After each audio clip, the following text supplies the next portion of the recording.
జాతీయవాద జర్నలిజానికి అసలైన వేదిక నేషనలిస్ట్ హబ్ ని సబ్స్క్రైబ్ చేసుకోండి. నోటిఫికేషన్స్ కోసం బెల్ ఐకాన్ పై క్లిక్ చేయండి. ఉన్న వాళ్ళని లీడర్స్ను కీన్గా అబ్జర్వ్ చేసే లక్షణం నాకు ఉంది, ఎందుకంటే నేను ఏబీవీపీ వాడిని కనుక. అయితే రఘునందన్లో ఉన్న బలమంతా మనం తెలుసు, ఏంది ఆయన వాగ్ధాటి కనుక. తర్వాత నేను పరిశోధిస్తే తెలిసింది ఏంటంటే వారి మూలాలు ఉపాధ్యాయ వృత్తి నుంచి ప్రారంభించారు కనుక మా ఉపాధ్యాయ సమస్యలు ఏదన్నా వారితో చెప్పుకుంటే బాగుంటుందని నేను అప్పుడప్పుడు ఫోన్లో మాట్లాడుతున్నప్పుడు చెప్పేవాడిని. రగన్న అందరూ ప్రజలందరూ పెట్టిన పేరు ఆయనకు రగన్న. కాస్త కోవిడ్ తర్వాత ప్రైవేట్ రంగంలో ఉన్న టీచర్స్ లెక్చరర్స్ చాలా కష్టాలు పడుతున్నారని ఒకసారి మైక్లో ఫోన్లో చెప్తుంటే, ఇదంతా ఎందుకు సార్, ఒకసారి వాళ్ళందరినీ విలువని నేను వచ్చి కూర్చుంటా అన్నాడు. నాకు ఆశ్చర్యం అనిపించింది. తెలంగాణ లెక్చరర్స్ ఫోరము తెలంగాణలో తెలంగాణ ఉద్యమాన్ని ముందుకు తీసుకెళ్ళడానికి 2007లో నేను ఫౌండర్ని. ఆ ఉద్యమంలో భాగంగా లెక్చరర్స్ను టీచర్స్ను ఉద్యమంలో తీసుకొచ్చాము. అప్పుడు నేను ఏబీవీపీని కూడా గైడ్ చేసేవాడిని. అయితే తెలంగాణ లెక్చరర్లు ప్రైవేట్ రంగంలో పనిచేసే వాళ్ళ సమస్యలు అన్నీ ఇన్ను కావు, వాళ్ళ గోడు చెప్పనికి రాదు. ఇప్పుడు నేను ఇక్కడ చెప్పను, కానీ నాకు ఆశ్చర్యంగా ఆయన వస్తాన్నాడు. అప్పటికి ఎమ్మెల్యే కాదు, ఎమ్మెల్యే కన్నా కొద్ది ముందే వీళ్ళ సమావేశం ఏర్పాటు చేస్తే ఒక సమయం చెప్తే వీళ్ళు ఎవరు రాలేదు, కానీ ఆయన వచ్చి కూర్చున్నాడు అక్కడ పొద్దున్నే. నేను ఆశ్చర్యపోయినా. నేను వచ్చాను, ఇంకొక 5-6 మంది లెక్చరర్స్, తర్వాత అందరూ వచ్చారు. అందరూ వాళ్ళ సమస్యలు చెప్తున్నారు. ఒక ఏడ్చేది ఒకటే తక్కువ ఉంది వాళ్ళు చెప్తుంటే. అంటే దిక్కు మొక్కు లేదు. కోవిడ్ టైంలో అందరినీ తీసేశారు యాజమాన్యం. మీకు అందరికీ తెలుసు, నారాయణ చైతన్యలో ఉండే టీచర్స్ హ్యాపీగా ఉంటారని. ఎవ్వరు హ్యాపీగా ఉండరు. వాళ్ళ జీతాలు చాలా తక్కువ ఉంటాయి, 8,000 కూడా ఉంటాయి. కోవిడ్ టైంలో ఒక టీచరు 500 మందికి పాఠం చెప్తున్నాడు ఆన్లైన్లో, కనుక మిగతా వాళ్ళందరినీ పీకేసుడే, కనుక ఒకటి చాలు మాకు అని. ఇలాంటి ఓ పరిస్థితిలో రఘునందన్జీకి వాళ్ళందరూ సమస్యలు చెప్తే డైరీ తెచ్చుకొని శుభ్రంగా 2 గంటలు కూర్చొని రాసుకున్నాడు.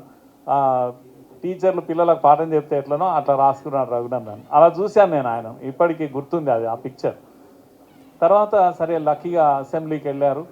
అసెంబ్లీలో నాకు తెలియకుండా మా లెక్చరర్స్ అందరూ వెళ్ళి దుబాకలో పనిచేశారు ఆయనతో ఉన్న అభిమానంతో. తర్వాత నాకు చెప్పాను.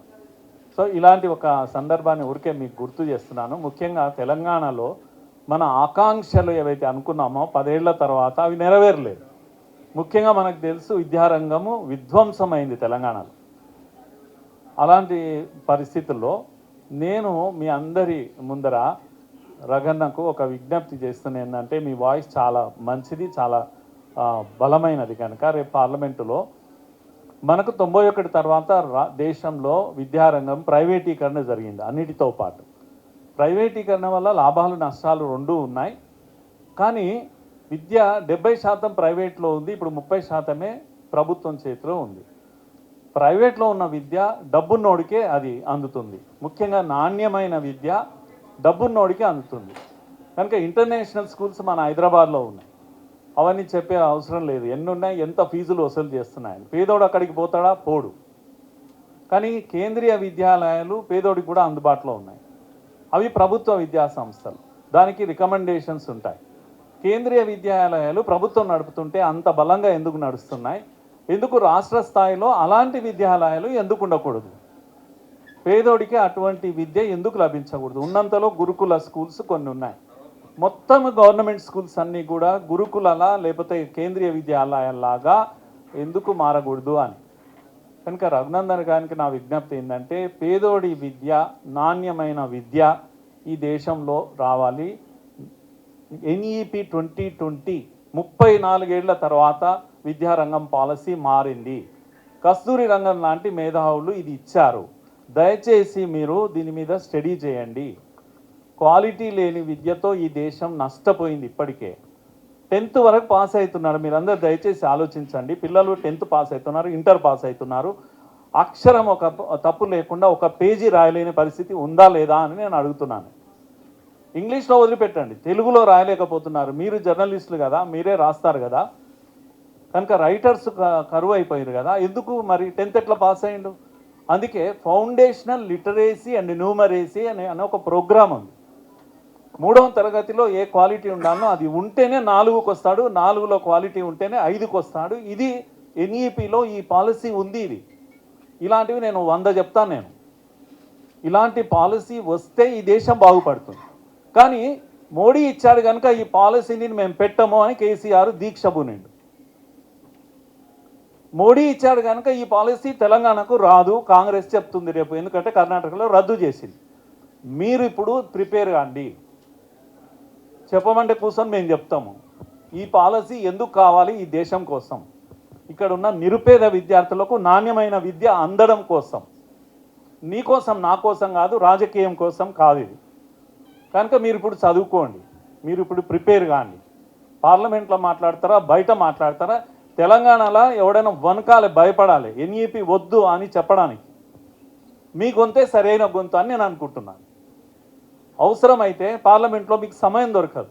నేను ఇప్పటికీ నా డ్రీమ్ ఏంటంటే కొద్దిగా రఘునందన్ లాంటి వాళ్ళ కోసం, ఇలాంటి కొంతమంది మంచి వాళ్ళ కోసం వెనకాల బ్యాక్గ్రౌండ్ వర్క్ చేసే అలవాటు నాకు ఉంది. ఒకవేళ మాటకారి అనే దానికి ఒక పోర్ట్ఫోలియో ఉంటే మీకు ఆ మినిస్ట్రీ మీకు ఇవ్వాలని మేము అడుగుతుంటాం. అది లేదు కనుక మీరు నేషనల్ స్పోక్స్ పర్సన్గా టీవీల్లో ప్రజల్లో ఈ దేశమంతా మీ వాయిస్ వినేటందుకు కృషి చేద్దాం. తప్పకుండా బీజేపీకి మీకు రైట్ ఉంది, నేషనల్ స్పోక్స్ పర్సన్గా మారడానికి మీకు రైట్ ఉంది. ఎందుకంటే మీలో ఆ నాణ్యత ఉంది కనుక. తర్వాత మీ వాయిస్ దేనికి అవసరం అంటే ఇగో ఈ పేదోడి విద్య కోసం అవసరం.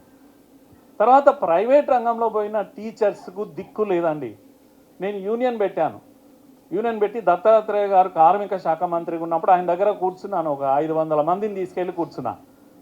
అయితే కార్మికులకు ఒకటి ఉంటుంది, ఏది కనీస వేతనము, ఇలాంటి చట్టాలు కొన్ని ఉంటాయి. వర్కింగ్ అవర్స్ కూడా కొన్ని చట్టం ఉంది. కానీ ప్రైవేట్లో కార్పొరేట్లో పనిచేసే టీచర్స్కు ఏ హక్కులు లేవు. వీళ్ళు కార్మికులు కూడా కారు. గమ్మత్ ఏంటంటే కనుక ఎస్ మీరు కూడా అంతే. మినిమం స్కేలు, మినిమం ఇది లేదు. ఇది ఒక దుర్మార్గం జరుగుతూ ఉంది. 91 తర్వాత మొత్తం మెజారిటీ టీచర్స్ ప్రైవేట్లో ఉన్నారు. ప్రైవేట్ కాలేజీలకు, కార్పొరేట్ కాలేజీలకు ర్యాంకుల పంట వండించేటోడు వీడు, గొంతు వించుకొని పాఠం చెప్పేటోడు వీడు రిజల్ట్ వచ్చినాడు షాంపియన్ వేసుకొని పండుగలు చేసుకుంటుంటారు పిల్లలు, తల్లిదండ్రులు, మేనేజ్మెంట్. వీడు టీచర్ ఎక్కడ ఉంటాడో ఏమో దిక్కుమొక్కు లేకుండా ఉంటాడు. వీడు రక్తం పిండి వీడు పాఠం చెప్తే ర్యాంక్ వచ్చింది.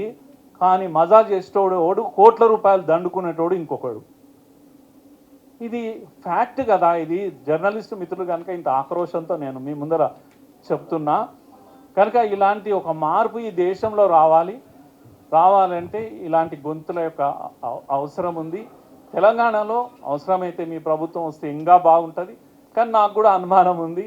ఎందుకంటే 8 అసెంబ్లీ 8 పార్లమెంటు గెలిచిన మీరు 80 వస్తాయని అంటున్నారు. కానీ ఈ 8 పక్కల నిలబడవాలనే నమ్మకం అయితే నాకుంది. పక్క నిలబడితే కదా 88 అయ్యేది. కనుక కలిసి ఉంటే తప్పకుండా అసెంబ్లీలో మీరు జయం సాధిస్తారు.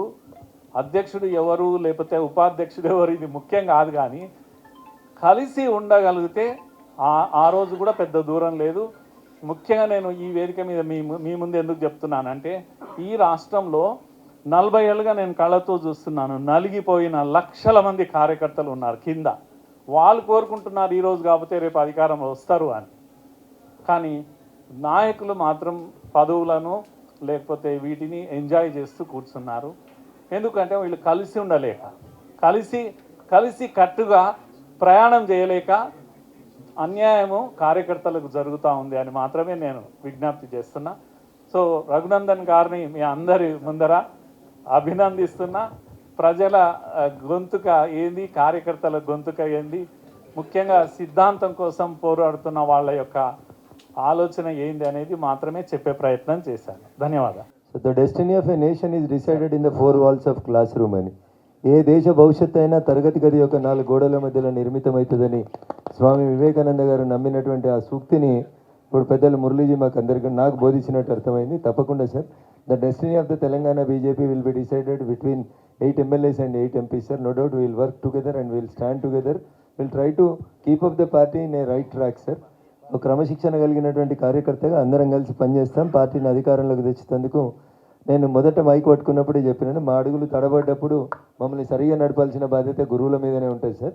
అందుకని ఆ బాధ్యతను మీరు తీసుకొని తప్పకుండా మీ మార్గదర్శనంలో అడుగులు తడబడకుండా కలిసికట్టుగా పనిచేస్తాం. ఖచ్చితంగా పార్టీని రాష్ట్రంలో అధికారంలోకి తెస్తాం.